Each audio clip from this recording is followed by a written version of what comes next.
In the last two videos, we looked at the why and what of IT monitoring.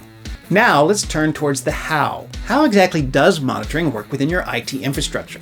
Let's assume, as before, you have some servers, a separate machine for monitoring, and the network connecting them. How do we tell the target servers what information we want, and how do those servers know how and when to send it? Computers aren't necessarily set up for this by default.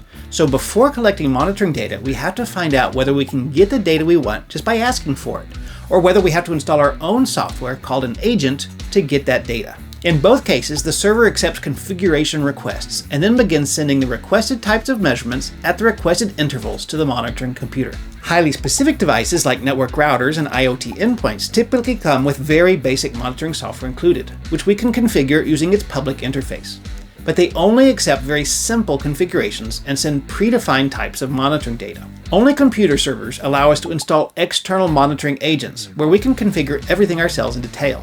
For example, changing values like warning or critical thresholds, setting how often it should run checks, or using our own custom measurements. If we don't have our own software agent installed on monitoring target, we call it agentless. The second important thing is how much control we can have over when measurements are made. If we're only receiving measurements because a specific event has occurred, we have almost no control, and we call it passive monitoring. With passive monitoring, we can just tell the monitoring system or agent what kind of things we're interested in, and from then on, we wait as a stream of these types of events are sent to us.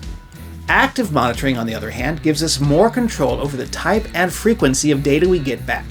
We directly ask when we want a measurement taken, or we ask for it to be done at regular intervals. A secondary use of active monitoring is sending synthetic data to a device being monitored, like extra network traffic, and measuring how the device responds.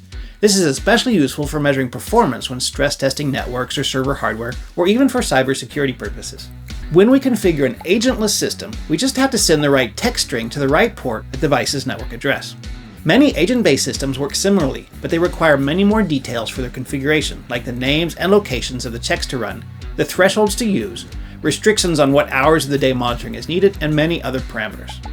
The more servers and devices you have, the more you'll want to use a GUI-based monitoring system that lets you scale up the configuration of large groups of those servers. Once you set the desired frequency of your active checks, the monitoring system will then use what's called a scheduler to start the check request at the right time on each of the many monitored systems.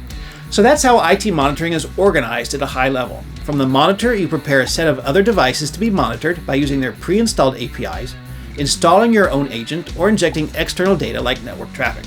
Then you collect the measurements, sending out notifications if necessary, visualizing the data on dashboards, or just logging the data so you can analyze it later.